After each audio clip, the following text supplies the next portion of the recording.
Nggak apa-apa, selama dicerai sama orang yang menipu aku nggak apa-apa. Kalau dicerai sama orang yang membohongi aku nggak apa-apa. Berarti tandanya Tuhan itu sayang sama aku. Tapi kalau aku dicerai sama laki-laki yang baik sama aku, baru aku menyesal ya. Saya nggak pernah marah-marah loh sama Angga. Tapi kalau Angga ibaratnya mengambil uang saya, misalkan, saya pasti marah. Nggak izin, saya marah. Iyalah Mas, untuk apa sih yang sudah, kalau udah menikah, kalau aku menuntut, bukan menuntut ya, membicarakan tentang uang kayaknya malu ya. Ya sudahlah, duit aku mah ya udah. Tapi kalau udah bercerai kan bukan haknya dia dong. Kenapa kok masih dicatut terus gitu? Iya, kan saya bilang saya sudah berpuasa selama 5 tahun. Apa yang terjadi dalam rumah tangga saya? Jadi ya masalahnya ya memang seperti ini terus. Banyak itu nanti urusannya Bang Sandi. Karena kan sebagian bukti-bukti kan pasti saya serahkan sama lawyer saya. Ini brother saya, bukan hanya lawyer, udah kakak saya. Jadi beliaunya yang tahu seperti apa dan gimana. Kan kemarin aku diam aja Mas. Tapi kok lama-lama podcast sana podcast sini seolah-olah kayak aku gitu loh. Ya gitulah teman-teman udah pasti lihat seperti apa podcastnya. Saya aja diundang podcast sana sini saya nggak mau. Sama Bang Sandi memang nggak boleh dan nggak usah. Terus kemudian bintang tamu untuk membicarakan masalah itu juga saya nggak pernah mau. Tapi ini kok kayaknya kesannya aku kayak perempuan yang nggak bisa menjaga marwah aku ya gitu. Jadi mau nggak mau karena aku punya keluarga ya. Sebenarnya perpisahan kami ya karena ini gitu. Ada rencana melaporin ke BPJP? Kalau saya tuh intinya minta maaf aja. Kalau memang merasa bersalah. Tapi kalau memang nggak merasa bersalah ya biar pengadilan. Bener nggak saya? Dia bener atau saya yang salah gitu.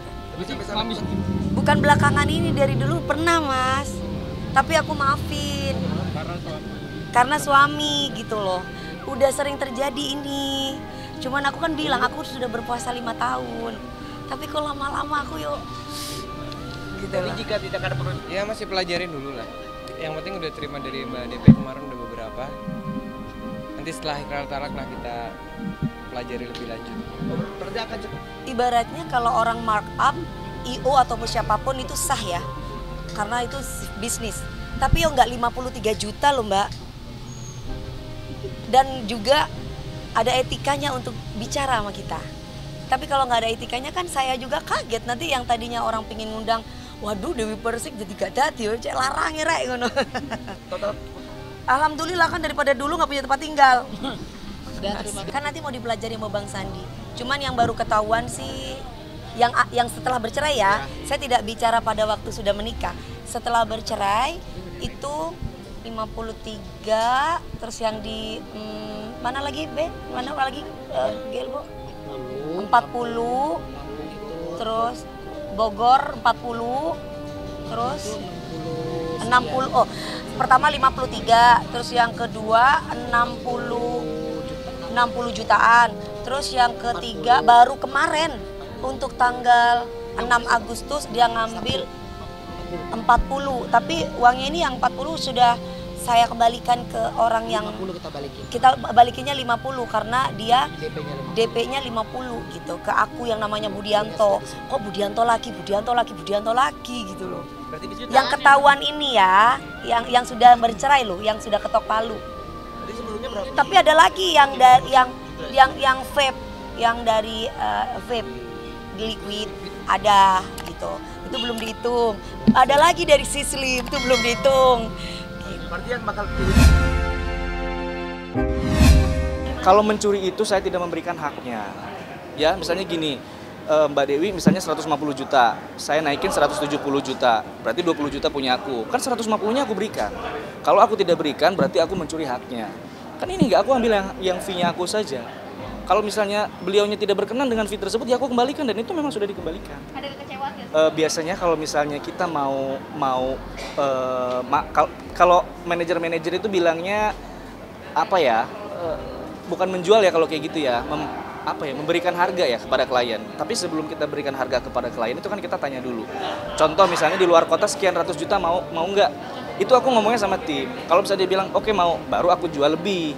Itu namanya kan fee marketing menurutku pada saat itu. Kalau memang, tapi ternyata kan akhirnya ketahuan dan semuanya diklarifikasi sama kliennya langsung, dan aku kembalikan marketing yang aku punya, aku kembalikan, dan itu udah clear seharusnya, dan pihak pengundang juga nggak ada masalah sama itu gitu.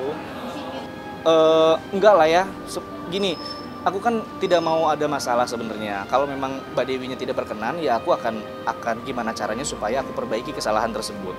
Menurut beliau kan itu kesalahan besar, ya aku terima. Memang pada saat itu aku melakukan seperti itu hanya supaya aku mendapatkan untung, karena tadinya untuk pegangan aku selama di Jakarta, karena kan aku udah nggak bekerja sama beliau lagi gitu. Ada upaya nggak sih Mas mungkin untuk ketemu langsung untuk membicarakan masalah ini? Kalau bertemu kayaknya enggak ya, karena susah gitu, akses aku ke ketemu Mbak Dewi itu susah sekali. Aku juga mau mengambil barang-barangku di rumah tuh kayaknya tidak diizinkan. Jadi aku suruh asisten yang anterin di mana nanti dianterin Pak, katanya gitu. Kemarin sempat sendiri yang tidak nggak mau ngasih alamat katanya. Bukan mau diunjukin chattingnya asistennya, nih ada, aku bukan tidak mau ngasih alamat, lebih baik kita bertemu di luar. Kan nggak apa-apa kalau ketemu di luar, si asisten juga mau bawain barang-barangnya kan kejauhan kalau ke tempatku gitu. Mas Angga, ada di tengah perceraian kan maunya baik-baik saja. Baik-baik tapi saja. Pada akhir ini banyak yang ke-blow up perihal yang tidak baiknya nih, perihal mungkin aib ya dalam tanda kutip. Ya, Gimana sih Mas Angga? ginilah Mbak, aku sih tidak akan menilai ya. Kita harus percaya aja manusia itu tidak selamanya baik, tidak selamanya buruk. Ada sisi baik, ada sisi buruk. Selama ini masa iya yang buruk-buruknya aja yang diterima dari aku? Masa iya sih selama ini dari baik-baiknya saja yang diterima dari Mbak Dewi buat aku? Yakin gak ada buruknya sama sekali. Tapi kan buat apa sekarang kita nge-blow up yang jelek-jeleknya? Yang sudah biarlah sudah berlalu gitu loh. Saya mau baik-baik aja sama beliau. Tapi kalau misalnya ada kesalahan yang akhirnya diperlihatkan ke publik, ke media sama Mbak Dewi, itu kita serahkan kepada beliaunya ya. Cuman kalau dari aku pribadi, ya aku meminta maaf kalau memang itu merasa Neng dirugikan, merasa Neng tersakiti, atau merasa Neng akhirnya aku dibilang katanya aku tukang tipu tadi bilang kan.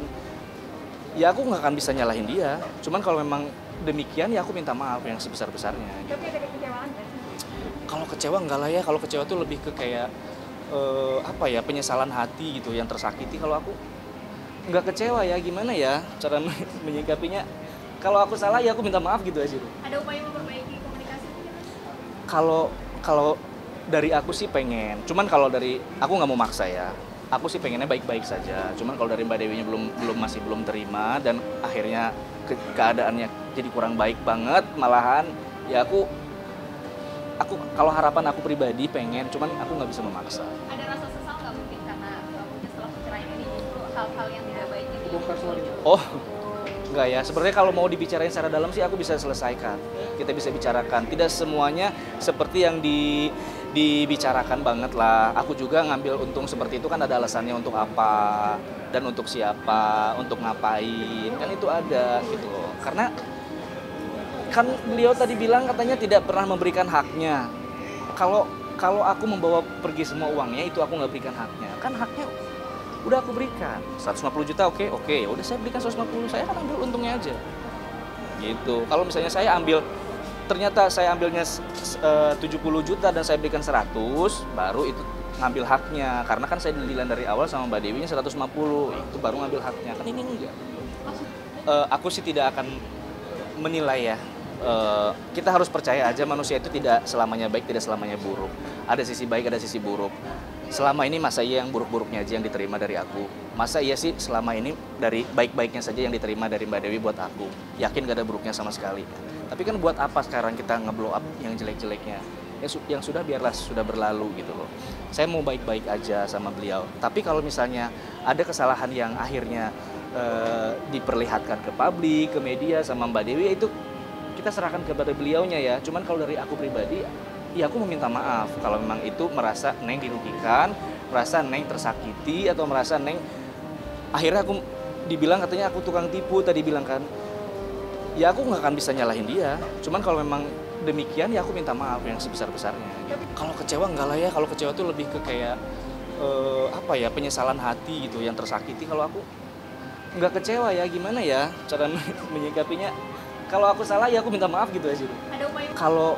Kalau dari aku sih pengen, cuman kalau dari aku nggak mau maksa ya.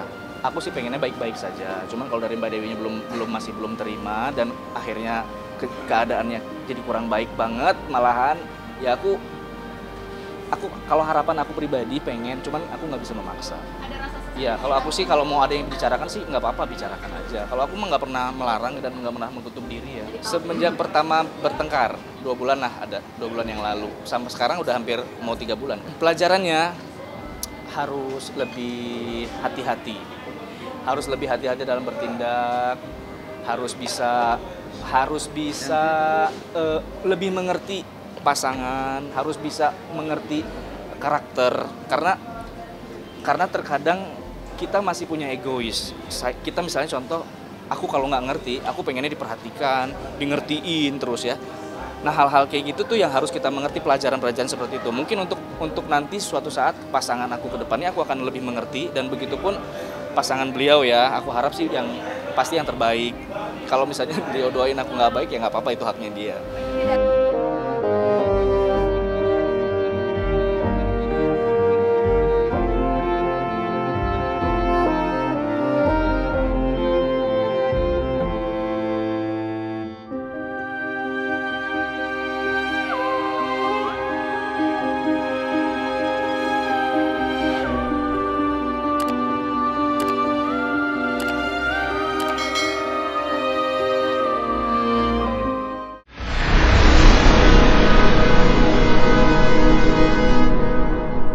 Jadi jangan lupa untuk subscribe Cumi Cumi.